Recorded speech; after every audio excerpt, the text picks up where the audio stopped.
Ini untuk semua aspek. Saya berikan ijazah amalan dari guru-guru kami juga untuk semua aspek. Jadi kalau ilmu insya Allah meningkat lebih kuat, kalau bisnis, kalau bekerja itu lebih lancar dan dilindungi oleh Allah, ya berkah. Kalau di birokrasi, di kedudukan, di apapun, itu pun diangkat oleh Allah dengan cara yang baik dan terhormat, ya karirnya di semua aspek. Satu sholat amalannya. Nah, bukan yang biasa, bukan yang biasa. Kalau bisa jaga yang 40 rakaat yang sering saya sampaikan. 17 rakaat salat fardu, sudah. 12 rakaat rawatib, 11 rakaat yang tahajud. Jumlahnya 40. Ya. 17 rakaat salat fardu. Kalau ini wajib, kalau wajib standar. Ya. Mau kaya, mau tidak, ya salat 17 rakaat juga. Mau pintar, mau tidak, 17 rakaat juga. Jelas ya? Rumusnya 24-4-3-4. Ya, itu ya nomor aksesnya. 24-4-3-4. 2 subuh, 4 zuhur, 4 asar, 3 maghrib, 4 isya. Ya, jangan sampai miskol. Kalaupun miskol harus khairayyarah.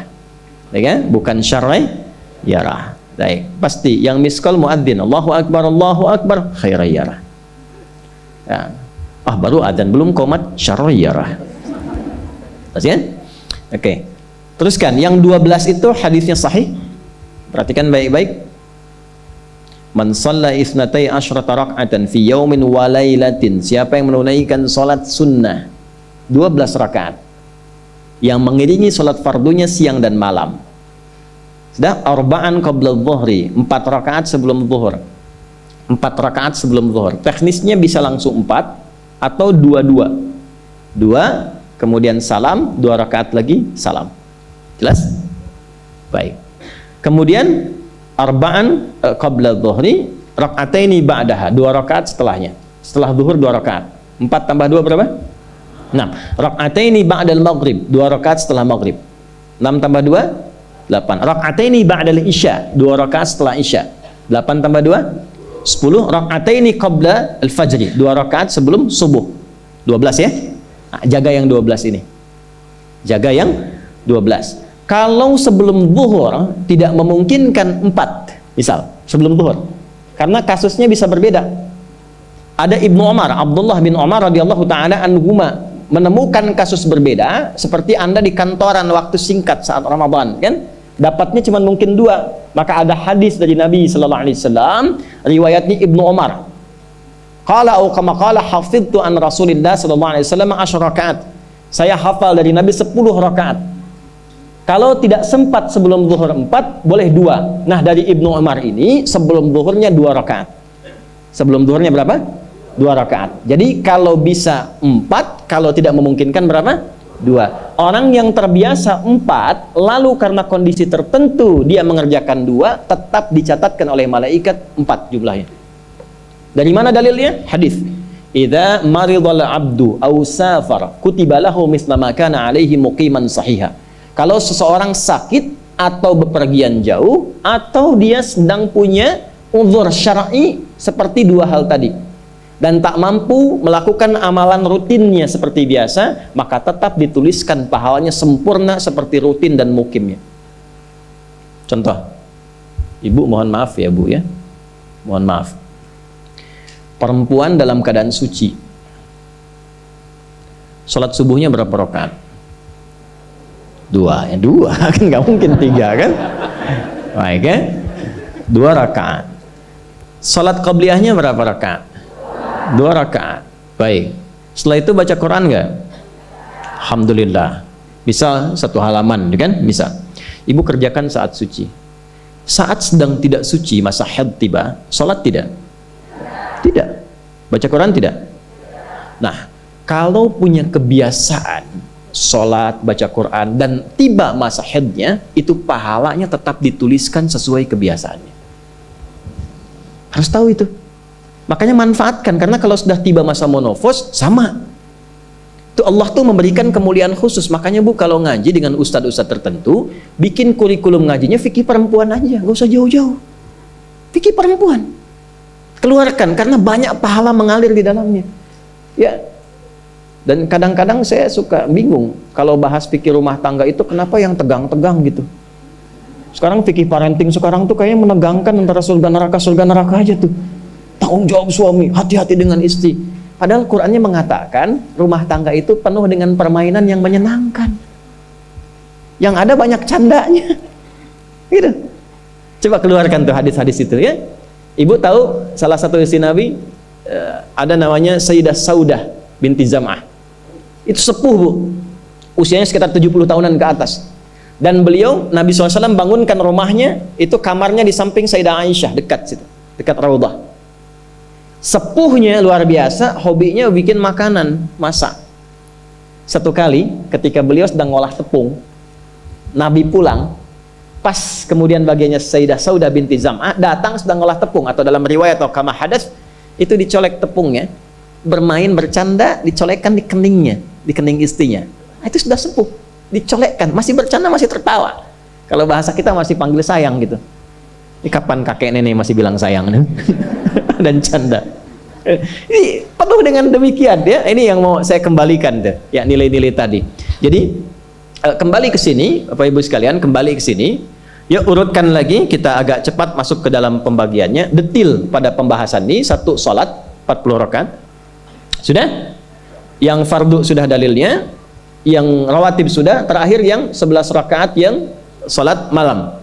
Ya, 11 rakaat yang salat malam. Nah, ini 11 rakaat ini bisa warming up dulu 2 rakaat tanpa baca surat Al-Fatihah saja. Di Allahu Akbar langsung Al-Fatihah. Tidak pakai iftitah, tidak pakai surat selain Al-Fatihah. Allahu Akbar, ya, a'udzubillahi minasyaitonirrajim. Bismillahirrahmanirrahim. Alhamdulillahirabbil alamin sampai waladhdallin, selesai amin langsung rukuk. 2 rakaat. Seperti itu. Itu namanya khafifatain. 2 salat ringan warming up untuk persiapan supaya hatinya itu bisa khusyuk, badannya bisa agak anget sebelum memulai tahajud.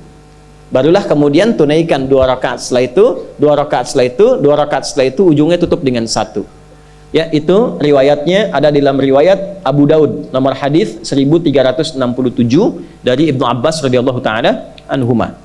Ya, juga disampaikan dalam riwayat Ibnu Umar radhiyallahu taala anhuma ketika beliau mengatakan dari Nabi sallallahu alaihi wasallam, "Salatul laili mathna mathna, fa idza khasya ahadakumul fajra falyutir rak'atan wahidah." Kalau pengen mulai tahajud 2 rakaat dulu sampai merasa enak. Dan tolong ingat ya, tolong nggak usah panjang-panjang dulu suratnya. Untuk berlatih 11 mulai dengan 2 dulu. Kalau belum sempat 11, 2 dulu. 2 rakaat aja, tolong mohon jangan paksa tambah 2 rakaat.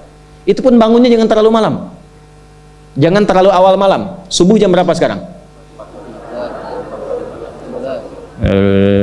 Terjadi perbedaan pendapat. Oke, 4.25 lah ya, misal 4.21, 4.20 lah, pas ya.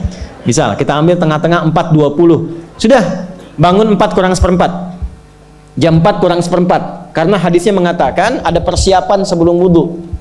Ya. Karena Nabi sallallahu alaihi wasallam adalah kebiasaan Nabi sallallahu alaihi wasallam idza staiqadha min naumihi, kalau bangun dari tidurnya fajalasa, duduk dulu. Duduk. Wa masaha biyadihi min athari naumi, kemudian menghapus bekas ngantuknya. Ya, menghapus jejak ngantuk dengan bagian tangan yang bersih. Itu kan butuh waktu. Ya. 4.15 bangun. Duduk dulu, atur alarm. Ya, alarm mungkin ya 3.15, 3.30 ya, kemudian jam 4 terakhir. Alarm pertama untuk mematikan alarm kedua, alarm kedua siap-siap, alarm ketiga sadar. Ya, kan begitu kan? Ya. Ya begitu, itu rumusnya. Nanti kalau sudah ayat tahajud masuk Al-Isra nanti saya jelaskan. Itu ada isyaratnya di Quran. Bukan isyarat alarm ya, tapi isyarat perjuangan kita untuk bangun. Jadi 4 kurang 15 itu adalah persiapan supaya jam 4 bisa wudu. Ya, begitu jam 4, thumma dhahaba ila shinin mu'allaqah, pergi ke tempat kemudian berwudu, tempat tertutup, wudu, selesai, balik lagi, kan 4.20 adzan kan? Misalnya 4.10 mulai sholat. Kalau 2 rakaat kan nggak lama-lama. 5 menit, witirnya 1 menit, 3 menitnya istighfar, nunggu subuh. Ya, bacanya jangan tinggi-tinggi. Al-Falaq, An-Nas, witirnya Al-Ikhlas. Besoknya Anda sudah bosan 4 rakaat. Ad-duha, al-insyirah, al-falaq, an-nas, al-ikhlas. Besoknya terus sampai bosan tambah 6 rakaat sampai konsisten 11. Jelas? Mulai dengan seperti itu, 11 tambah 12, kan berapa? 23 tambah 17, 40. Tolong jaga ini, selama hidup tunaikan aja. Kalau tidak percaya, silahkan coba, nanti lihat apa perubahan yang terjadi dalam kehidupan. Demi Allah saya katakan silahkan coba. Yang kedua Al-Quran. Yang kedua apa? Al-Quran. Kan ada 3 tadi ya? 1, salat. Kedua, Al-Quran. Jangan lewatkan 1 hari tanpa baca Al-Quran. Walaupun hanya 1 ayat. Walaupun hanya 1 ayat. Walaupun keterlaluan sih 1 ayat itu. Ya. Alif Lam Mim dah. Pesan Ustaz kan 1 ayat. Nun dah. Okay. 1 halaman. Nah, biasanya begini, semakin banyak dibaca, semakin terjadi perubahan yang berbeda. Kalau ingin nguji begini, hari ini baca 1 halaman, besok baca 2 halaman. Nanti lihat perubahan yang terjadi antara hari ini dengan besok. Pasti ada pengaruh. Paling minimal, Allah akan jaga keadaan diri kita dari berbagai bentuk kegelisahan. Semua tenang aja. Ada masalah apapun, kasih ketenangan, kasih ketenangan. Dan ketenangan itu paling mudah melahirkan solusi. Jelas? Oke, 2 Al-Quran. 3 kira-kira apa? 3 apa kira-kira? 3 jaga wudhu. Gak pakai jaga wudhu. 1 sholat, 2 Al-Quran, 3 apa? Jaga wudhu. Apa dampak psikologisnya jaga wudhu? Tidak ingin batal wudhunya. Kalau orang tidak ingin batal, maaf kalau kebanyakan bohong batal tidak. Maksiat, tuh, itu batal maknawi. Makanya orang punya wudhu itu pasti kalau dia selalu jaga wudhunya akan terjaga dalam kebaikan. Karena fungsi wudhu salah satunya mencegah maksiat. Itulah sebabnya setelah wudhu kita doa taubat. Coba selesai wudhu kok taubat. Asyhadu an la ilaha illallah wa asyhadu anna Muhammadan Rasulullah. Kemudian Allahumma ja'alni minat tawwabin. Ya Allah, jadikan aku orang yang selalu tobat, bebas dari maksiat. Itulah rahasia wudhu. Salah satunya menjaga seseorang dari perbuatan maksiat. Ya, tidak bermaksiat, jaga wudhu. Saya itu banyak bercanda dengan keluarga, termasuk anak-anak. Bercanda terus, tapi serius dalam 3 hal. Salat, Quran, dan jangan pernah bermaksiat. Itu kalau anak saya itu pegang, Bu, Pak, ini cerita aja ya, pegang mushaf nggak benar aja, itu bisa saya lempar dari jauh. Minimal saya teriaki. Pegang mushaf nggak benar, bukan nggak baca, pegang mushaf. Misal mushaf harusnya begini, misalnya dia pegang begini, atau taruh di atas paha, kaki, misalnya apa, itu bisa saya lempar dari jauh. Perbaiki. 3 itu serius. Ya, karena itu adalah sesuatu yang bisa merubah kehidupan kita, dan itu yang paling memuliakan kita dan dimuliakan kita dengan itu. Itu poinnya. Tapi yang lain kita bisa bercanda. Sholat jangan main-main, karena itu inti kebahagiaan hidup kita. Dan maksiat itu yang paling fatal mengantarkan pada, maaf, kehidupan akhirat yang buruk. Neraka itu kan karena maksiat. Nah, 3 itu ya, tolong jaga, nanti lihat perbedaannya. Silahkan bedakan rasanya, rasakan bedanya, dan pasti akan terasa bedanya.